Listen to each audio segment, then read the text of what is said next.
Hello, everyone, and welcome into crushthestreet.com. I got a really special guest on the line with me today. His name is Roger Goodman, state legislator for the state of Washington, someone that actually was part of the infrastructure and the reason why, the state ultimately legalized cannabis. Washington was the first, along with Colorado, to legalize cannabis. And, we're really past the tipping point. I actually met with Roger in Washington. We sat together in Seattle, and we just talked about, all that's happened throughout the years. And one of the things he said that stuck with me was, we are past the tipping point.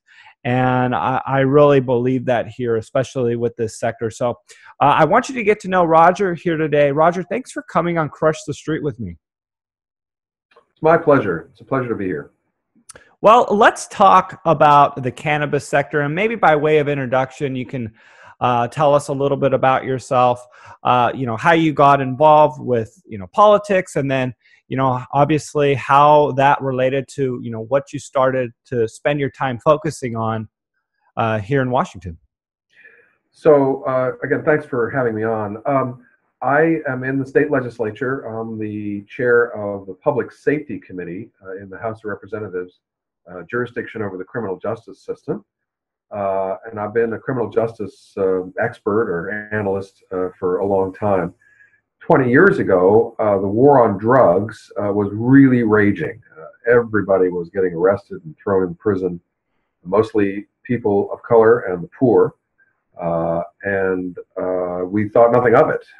But I saw that there was something terribly unjust about the war on drugs, and we weren't controlling the drug problem. We were making it worse, etc. And so began to reform the laws and got the professional voice to speak up.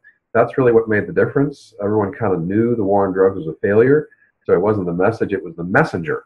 And so I was able to get bar associations, medical associations, the sort of stuffed shirts of the world, the professionals, religious groups, civic leaders, to speak up and say, wait a minute, the war on drugs is a failed policy. We should be regulating these substances instead, and we should be providing health care, therapeutic care rather than punishing people. And it really took off because once we had sort of reputable people as the messengers, then the general public realized, oh, okay, well, we can talk about this. And that was a decade-long reform process, and I worked in Washington and Colorado and a number of other states to sort of lay the groundwork, the cultural change, the change in the conversation, the idea that regulation is a better idea, a better way of controlling drugs than prohibition. And so in 2012, that was really the beginning of the end of the war on drugs when Washington and Colorado enacted their ballot initiatives. So now here in Washington State, we have a pretty mature, well-settled regulatory market for cannabis. Hundreds of producers, hundreds of retailers, all following very strict regulations, all above board, paying taxes. They hire lawyers and accountants and all sorts of other professionals. And I am one of those lawyers. I am a cannabis attorney, and that's really interesting to see from the inside what it's like for these businesses to have to comply with the rules and deal with market forces. So talk about the tipping point. We're way beyond that in Washington State, but you're right, nationally, particularly with California coming online, and I think globally too, we're moving to the point where cannabis will just be a regulated substance.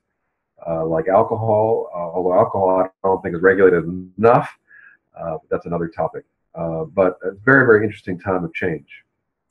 Roger, so let's talk about the shift in acceptance. Are we seeing this more for, let's say, younger generations, or are all demographics to some degree coming around to the idea of legalized, regulated cannabis?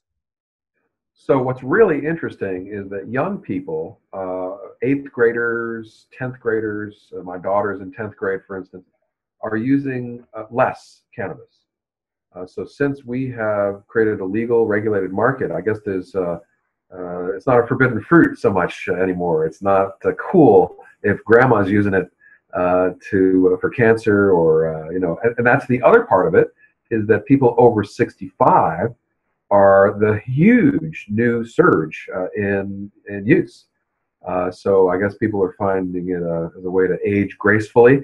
Those over 65 are buying huge new amounts. And then sort of your basic soccer moms, middle-class folks who might have been impeded by the legal status before, are now doing what they did decades ago when they were younger. But sort of, again, as a way of, I don't want to say wellness, but, people probably want to take the edge off at the end of a hard work day, and instead of drinking a few beers, they might be using cannabis instead. That's the other thing, too, is that beer consumption, I have to distinguish between bad beer and good beer. We're drinking plenty of good beer, particularly out here on the West Coast. We have a lot of great microbrews and so forth. But bad beer, the international breweries, whatever light, there's a significant reduction in consumption of cheap beer. And that's because people are switching over to cannabis instead. And the great effect of that is they're not getting on the road. They're not driving. And so we have deaths and serious injuries from alcohol going down significantly. So it's just all sorts of benefits from establishing this regulatory regime, bringing in tax revenue to pay for healthcare for the poor, funding research, prevention, treatment for those who do develop a drug problem. So it's really all very good news. Yeah, it definitely is beyond the tipping point, especially in some of these states that have legalized. But yeah, still very early in the space. So I would ask you then, since you have some knowledge in this, I mean, you understand this stuff very well. I mean, are there health problems with cannabis that you're seeing? Are there problems with mental issues that people might be dealing with that's altering the mind in some sort of long-term consequential manner? Anything that people should be really concerned about in regards to cannabis? So we are learning a lot more about the adolescent brain. And the brain, the neurological system, really doesn't get fully developed until age 25. It brings up a lot of issues in terms of behavior of young people.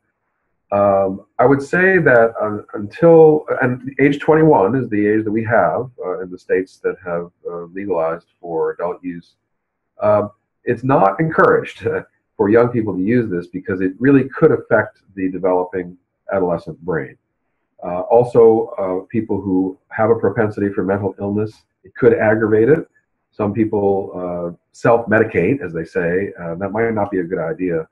You're going to have people running into problems with use of any substance. Maybe up to 10% of those who use cannabis either become dependent or it could aggravate a mental illness. There, I suppose, are some pulmonary issues. If you overuse it, if you're smoking it, you could develop bronchitis and so forth. But that's beyond moderate use.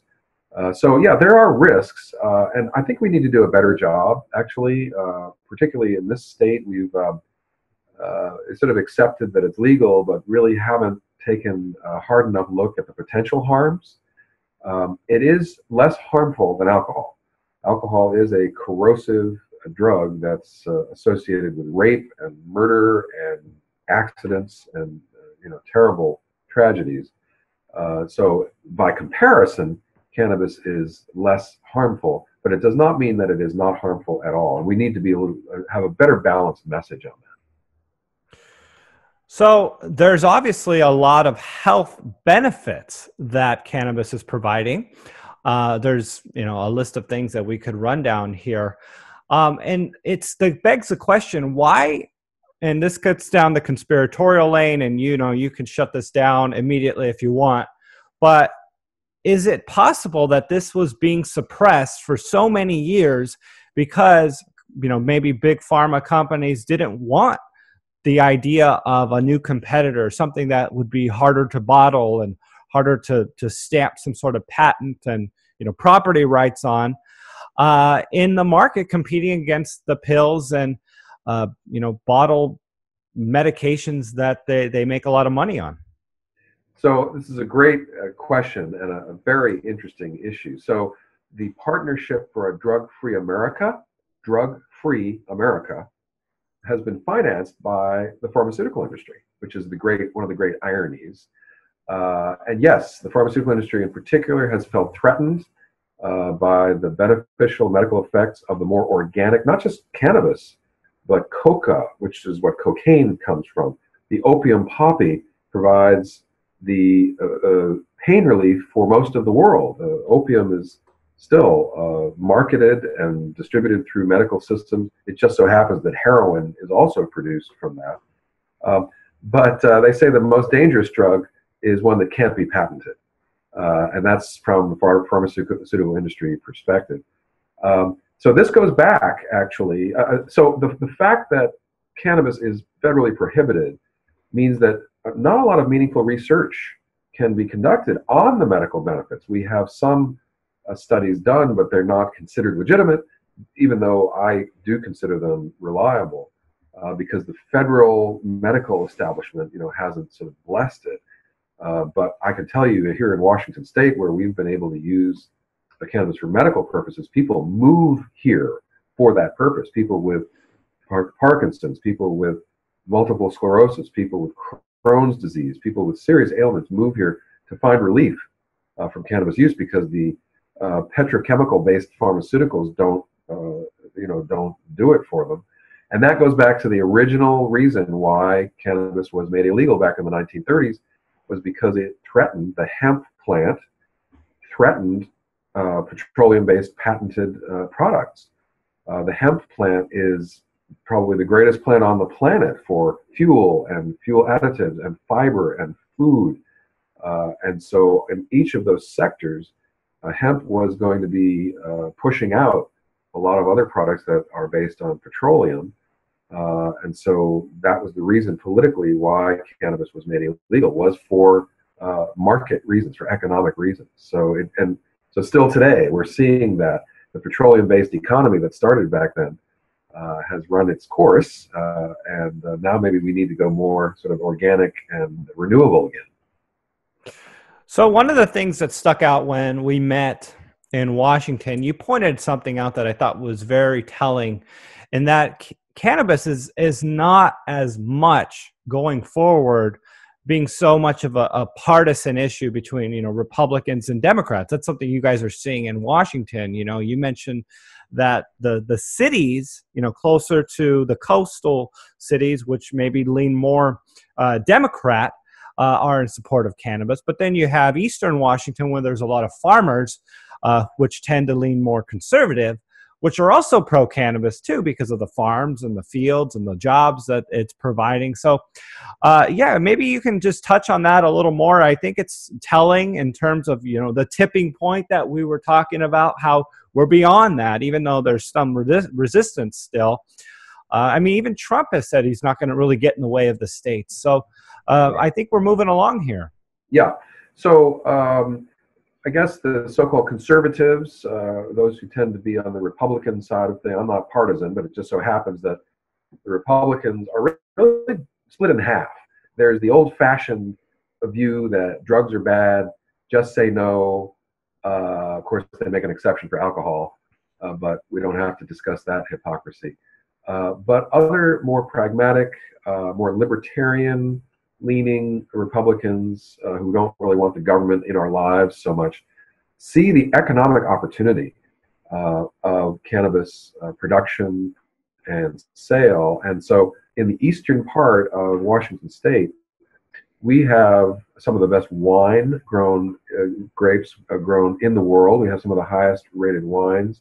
And if you take a look at the topography and the different microclimates in Washington State, on the eastern side of the state, the conservative side, it's ideal for growing cannabis at different strains in different places.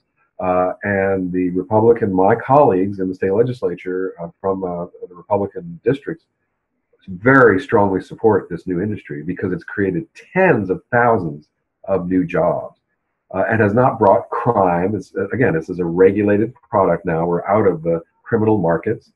And so the sky has not fallen. And the vast majority of citizens as well as elected representatives have embraced this. It is very powerful.